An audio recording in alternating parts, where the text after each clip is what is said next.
morning. Welcome to this program. Today we are going to be featuring some questions. I'm going to answer them and make sure that you understand this topic better. Safe. So you have walked into his web and he knows, let me tell you, married guys know exactly what they are doing. They are not confused. You are confused. He is not confused. So fights begin. There's a spouse who wants to downgrade. There's another one who wants to stay status quo. So for me, my advice would be you need to really have a reality check.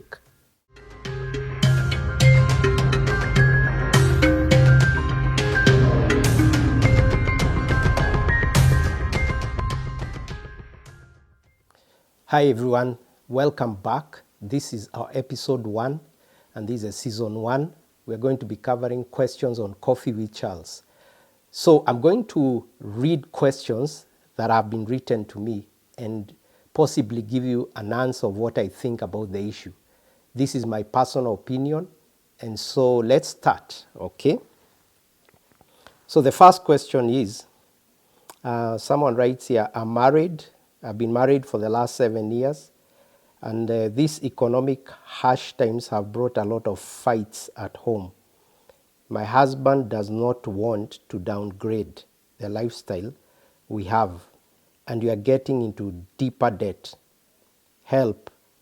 What can we do before we sink?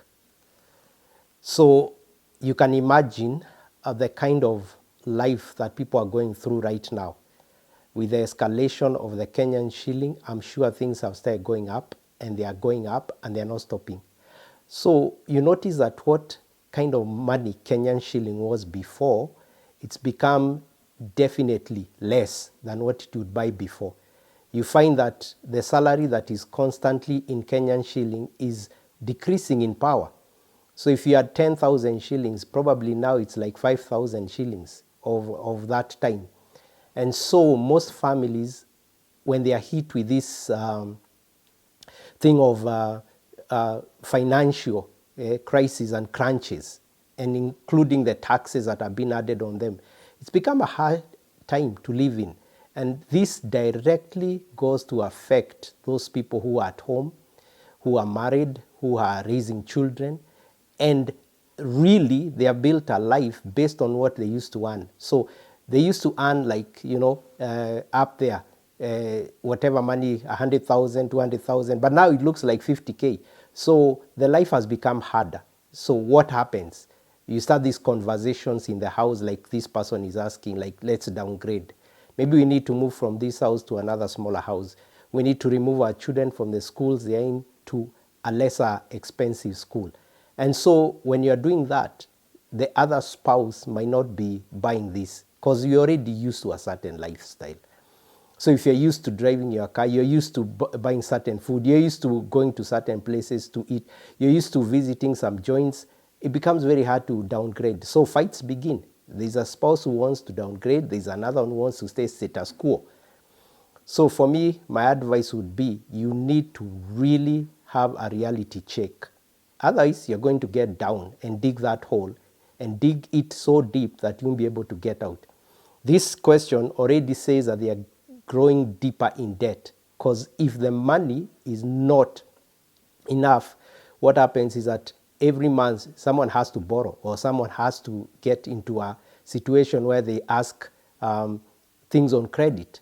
So itaendelea hivyo, my friend, mpaka saa ile mtaamua tu, let us look at our budget again. And it starts with a budget, just simple budget, drawing a budget to say, this is my income and this is what has changed. And how can we adjust? If you're getting no more money, how then can we change? And this dollar is getting stronger, Kenyan shilling is getting weaker, so we expect even things will be more expensive in future. So can we downgrade until we are downgraded completely? Maybe I don't think that's the end. We hope for the best in future. But for now, why don't you start by asking your husband or your wife, let's sit down, let's do a budget, let's see the realities, what we can cut, so that we are not in debt, just to avoid debt, because that will be another problem. So, tafadhali, huyo mzee amekataa. It's time to sit down and listen to what your wife is telling you. Okay. Another one, number 2. Someone here says, hi Charles, what's the right age to get married? This is really not about age. Of course, legally, 18 plus is where people can make such decisions. But really, the thing that we advocate is, are you mature? Are you mature? Even if you're 18, are you mature enough to get married? If you are 25, are you mature to get married? If you are even 30, are you mature? Have you become a responsible person who can take care of yourself? 18 is so young. Somebody is barely leaving Form 4. Others are even in Form 4. And then you want to settle with someone for the rest of your life. You haven't even encountered or discovered who you are. So my take on this would be, it's better you take your time to assess yourself and see whether you are ready for that marriage. For real, I wouldn't advocate for 18, 19, 20, even 21. Maybe really 25 and above would be an ideal age, because by then I'm sure college is over, or you're about to finish. You've been thinking about probably how to get yourself and your bills paid. But even in this current economic time when there are no jobs, you can even get to 30 and there is no job and there is nothing happening to your income. So are you going to get married just to get married? And even if you're a chick who is getting married to a guy who has money, is that what you want? Is that the career, the path you want to follow? You must ask yourself, are you ready physically? Are you ready spiritually? Are you ready emotionally? Are you ready? Yeah? Have you matured enough to answer those questions that come with a marriage? Yeah, it's not like dating. It's not like your boyfriend right now telling you I love you and you're excited. I'm telling you, it gets thicker inside. So my advice to you would be, it's not about 25, 6, 7. You may be even 45 and you're not ready. But when you feel you have settled, you're able to take care of yourself, you're able to be responsible, then you can then factor someone else coming into your life. For guys, it's even harder, because you're the one who is becoming the head of house or the family. So if you can't even take care of yourself, then how can you take care of someone else? So you need first to clear that and take care of yourself, understand yourself, and see whether you're able to take in someone else. And for the girl, it doesn't just matter that today your bills are paid, that I'm joining that guy. The question would be, what's your future? What's your vision? What are you bringing to the table, pia wewe? Or you're just bringing yourself? So that's what I would just want to tell someone. It's not about age. It's about maturity and responsibility. Okay. We are moving on to question number 3. Okay, here. Hi, Charles. I have a question. I'm a born-again Christian in a relationship with a guy who is not saved. He's been asking for sex for so long, yet I keep telling him we wait until we are married. I'm afraid he's getting tired and he will leave me. What can I do? Let me even ask a question back. How did you end up with a person like this? I'm sure you met somewhere. But the question I'm asking is, your value seems to be very different. The guy is not saved, as you said, and salvation and no salvation means your values are totally different. What he values might not be what you value. How he sees life might not be how you see life. You have a biblical perspective of life or a biblical view of life. He has no biblical view of life. He's just living the secular world and the secular things and secular lifestyle. So when he asks you to sleep with him, he's not asking because to him he's thinking like it's something wrong. No, it's not wrong for him. It's his view. It's engaging with someone you love, sleeping with someone you love. And you on the other side, yes, you love him, and let me just clarify. It doesn't mean that you can't love someone. If you are saved, you can't love someone who is unsaved. That's just ridiculous. I mean, love is love. You can love anyone. I'm sure you can, even those girls who love bad boys or good boys who love bad girls. It can happen. However, the question at hand is, the unfortunate thing is that your values will not come together. Even if you are to get married, your values are going to be different. What does it mean? You're a church guy, is not a church guy. You want to wait until marriage, he doesn't want to wait until marriage. You think he's going to get hard and go with other women. You are ever afraid of that, and him is not even afraid of that.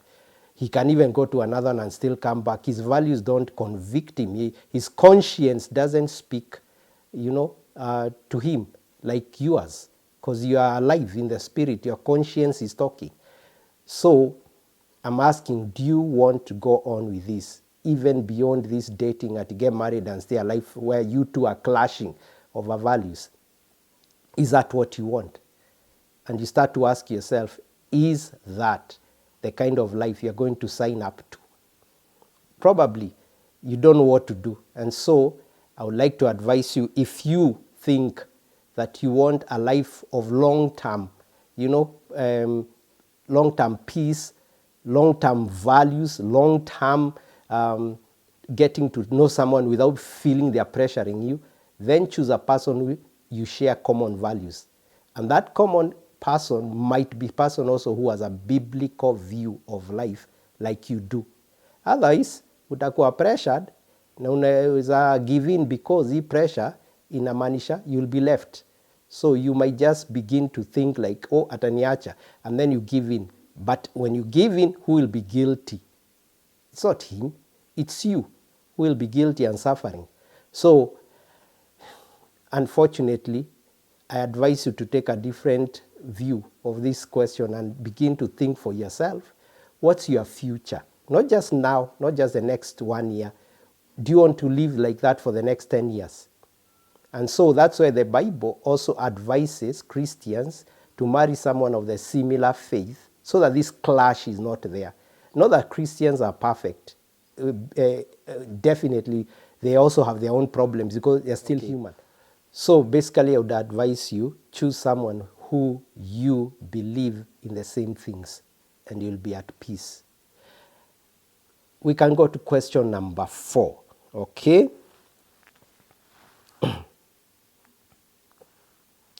Hi, Charles. I'm dating an older man who has a family. I know it is wrong, so you know it's wrong, but he says that I'm his second wife. He takes good care of me. What can I do? I am confused. Definitely you are confused. The question I would want to ask you, how long are you going to remain confused? You say you know it is wrong. Definitely, your conscience is alive and speaking to you that it is wrong. So even it starts like this. When did you meet? I mean, these things, many people find themselves in these things. Like, hey, I met this older man, or even this younger man who is married, and now we are into something. But I always ask, how did it start? How did you get to somebody who, how did you, navigate from day 1 to 2 to 3? Because it didn't just start suddenly. So 1, 2, 3, 4, how did it start? Then you ask yourself, if it did start, you must have allowed some traction of things to start happening. You must have allowed it to start informing you of your choices, of your decisions as you went by. So it didn't start innocent. You made decisive decisions to follow that guy when he started texting you, talking to you, calling you, inviting you. And that's where the problem starts. If you want to get out of this thing early, you must cut it early enough. And how do you cut it early enough? You cut it early enough by that moment it's starting. When somebody is saying hi, you are saying bye. Because if you don't say that at that time, you will be hooked up. And the next day will be better, and the next day will be better. But then you start regretting when you discover he is double dealing. Eh? Second wife, are you willing to accept to be that? Do your values suggest that you want to be that? Why would you be a second wife to somebody and there are still guys who are single? Why do you want that one in particular? And these things are so rampant because we are selfish. If you put yourself in that situation, you who is entering into that marriage to scatter it, if it was you in that marriage, would you want someone else to come and scatter you? Of course not. Of course not. But because we are selfish, you begin to take it easy and it begins to gain traction. Because the devil does not come and threaten you with a temptation. He lures you into a temptation. What does it mean? He suggests and tells you to come slowly, and sooner or later you're caught up in a web. You know, like the spider and how it puts a web and an insect comes thinking, what's this, and touches and gets stuck. If it just flew away without going there, it will be safe. So you have walked into his web, and he knows. Let me tell you, married guys know exactly what they are doing. They are not confused. You are confused. He is not confused. He knows exactly what he wants, and that's why he came for you. He actually said what you want to hear. He actually positioned himself in a position you want to see. He actually said and did things continuously that he knows would attract you, because he already lives with a woman. He has already studied that woman. He knows what that woman wants. And then by extension, he knows what you want. So it's very easy for him. You are just being roped into a web and you are being caught up in that web. So what would I really tell you? You are already in the web. You need to break away from that web. So what do you need to do? You need to ask yourself hard questions. Now you are enjoying. He takes good care of you. You are enjoying that for now. But at the same time, you're destabilizing his family. The Bible says clearly, God said, what he has put together, let no man put asunder. So you are the person putting the marriage asunder. And God is going to deal with you. The question is, are you willing to wait for the consequences that you are destroying someone else's marriage? And the guy here is doing things out of his covenant with his wife. So both of you are on the wrong. And so I would like to ask, since you're the one who has written this question, what are you going to do to get out?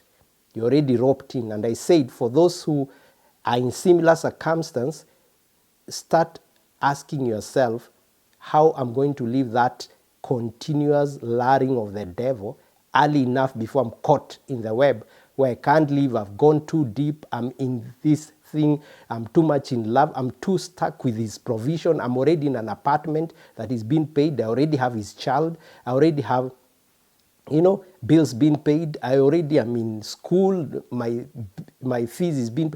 I'm so deep that I don't know how to get out of this. Yet it started with hi. It started with hello. It started with where can I meet you, or what's your number, or where can we have coffee. It started there. So now, are you going to get out so easily? So you need to really ask yourself, what's your future? And what do I advise you? Pack your things, get out of it now. Seek counsel, talk to someone who is mature, get a counselor even, but get out of that very fast. It's a temptation, it will destroy you, and you regret. And then, as you are wasting time with him, the real, genuine, single men are just passing by. And maybe by the time you are done, wasted, they don't even want you. All right. And we have number 5 question. Hi, Charles. I lost my husband 5 years ago, and I want to go back to dating. But I feel guilty because I have children who knew their father. Please advise. Quite a unique question. So this is a woman who has 5 years ago been single because they lost their husband. And now she's asking whether she can go back to dating, and she's feeling guilty because his kids knew the dad. And they're wondering why their mother is like going out. Very hard and very complicated at times. How to move on after death, how to move on. Some move on so fast, 1 year later they are married and people say, what's wrong with you? What was happening before even the husband died? Maybe are you seeing someone else, or vice versa? Was the husband seeing another woman before the wife died? So they move so quickly. But can we really give it a time? Somebody to heal, somebody to get themselves back before they are dating. This is 5 years. It looks reasonable that somebody should move on. So I don't think the timing is what is wrong. What she's saying is she's feeling guilty because these kids are watching, like, you're starting to get another relationship. And, we had a father here who we know. It's not like those kids who are so small that they don't know what happened. These ones maybe knew their dad, and then now you're bringing another dad. These things must be taken very slowly because you don't also want to bring a web of issues with your children, and they need to feel that they are comfortable. So these things cannot be ambushed. You cannot just say, kimeanza na kimeendelea, jipangeni. And especially because you're the female in this relationship, I think that should be handled outside until the right time, when you can sit down your children and explain to them what's going on and bring them into that vision slowly and patiently, that they will buy this guy. And he doesn't need to keep coming there and ambushing them. It's just a slow process where this guy learns that you're not single. I mean, you're not alone, you have children. He needs to be patient, and also you need to be patient so that when you sit down with your kids and explain what's going on, pole pole, and they start seeing this person as just a normal person. They start seeing this person as part of their family. They start seeing this person is probably not even a replacement, because he'll never be a replacement, but they start to see him as what their mother has chosen. It's never easy for anyone, and it's not a template for this one will work like the other one. No. So it can backfire. I know some people who got into this kind of arrangements, and the kids and the way they started living was not working, and it ended up again, in a breakup, and maybe a nasty one. Because the husband, who is a new husband, has to get used to the person with the woman with the children. The woman and the children are majority, and he's minority, and at times he feels uncomfortable and broke off.